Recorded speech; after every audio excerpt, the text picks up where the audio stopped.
I'm trying to make an Oreo cheesecake, but I'm allergic to dairy, so if I can't make this taste great and be dairy-free, I'm never gonna eat an Oreo cheesecake again.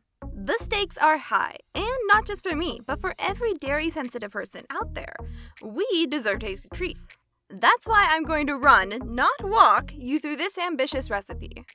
First we'll make the crust, then the filling, then we'll decorate, and hopefully enjoy. During that time, feel free to hit the like and subscribe button so I know you want to see more dairy-free recipes like this. Now, if you're afraid of having to use your oven on a hot summer's day, trust me, I understand. We're smack dab in the middle of a heat wave, so this is going to be a no-bake cheesecake. No ovens, no teeny counter ovens, and especially no air fryers. Can't imagine how you use those anyways. What I like about Oreos in a no-bake cheesecake is they come with their own binder, a crust glue if you will. That's the cream. Stick 2 rows of double stuffed Oreos in your food processor and blend until they become a fine crumb. This is a pretty good start.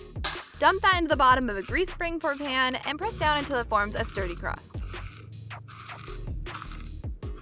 This is already looking so good. With your crust now assembled, it's time to make the heart of our Oreo cheesecake, the filling. To do this, we'll need 16 ounces of dairy-free cream cheese, 1 cup of powdered sugar, 1 tablespoon of vanilla, and a tablespoon of something acidic. Good choices for this would be lemon juice, pineapple juice, or what I'm using, a 4th teaspoon of ascorbic acid dissolved into 1 tablespoon of water. Whatever you choose, it will bring a sense of complexity to this otherwise sweet treat.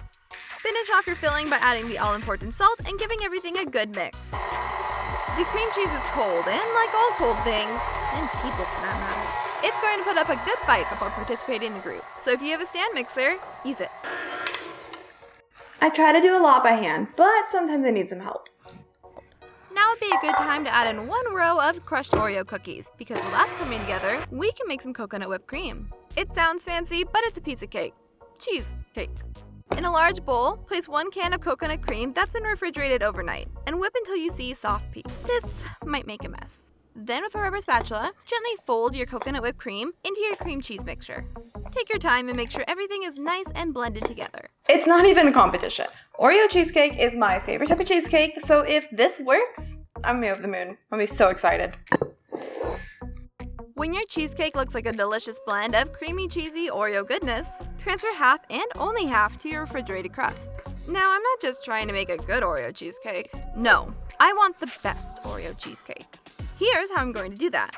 Between 2 layers of Oreo cream filling will be a crunchy layer of Oreo cookies, chocolate chunks, and gooey chocolate ganache. To do this, take 1½ cups of chopped chocolate and add 1½ cups of coconut milk that's been heated in the microwave for about 1.5 minutes. I'm starting to see a pattern. Cover a plate and let sit for 2 minutes before stirring into a velvety chocolate ganache. Ever seen a ganache so perfect you can see a reflection in it? Everyone say hi! Pour that over a layer of Oreo crumbles, reserving a small amount for decoration. Then generously place chocolate chunks before adding chunks. No. Then generously place chocolate chunks before adding the rest of your Oreo filling. I felt like finishing things off with a drizzle of chocolate ganache to add character. But really, it's up to you. Now tightly wrap your cheesecake, making sure the top is protected with a layer of foil before placing in your refrigerator overnight. Trust me, a good cheesecake is worth the wait.